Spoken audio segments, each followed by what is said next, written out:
ही अतिशय महत्त्वाची बातमी आहे। तुम्ही भाजीला खमंग फोडणी देण्यासाठी वापरत असलेला लसूण डुप्लिकेट तर नाही ना? होय, कारण डुप्लिकेट लसणाचा संतापजनक प्रकार समोर आलाय। डुप्लिकेट लसणाचा प्रकार कुठे घडलाय, कसा बनवला गेला हा डुप्लिकेट लसूण, सगळ्या प्रश्नांची उत्तरं बघा। तुमच्या भाजीत नकली लसूण,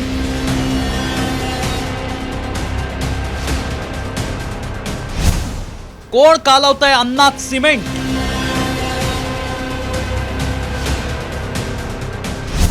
भेसळयुक्त लसूण ग्राहक गेला फसून,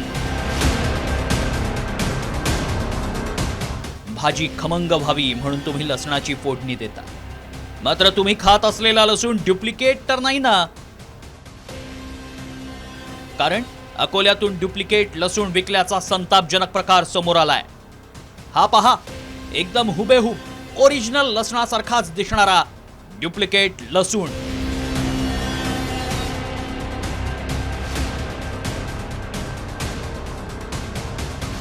अकोल्यातल्या बाजुरिया नगर परिसरातल्या ग्राहकांनी फेरीवाल्याकडून लसूण विकत घेतला। त्यानंतर भाजीला फोडणी देण्यासाठी लसूण सोलत असताना या लसणाच्या पाकळ्या वेगळ्या झाल्या नाहीत। त्यामुळे सुभाष पाटलांच्या पत्नीनं चाकून लसणाच्या पाकळ्या कापल्या। त्यावेळी तो लसूण नसून सिमेंटचा खडा असल्याचं धक्कादायक वास्तव समोर आलंय।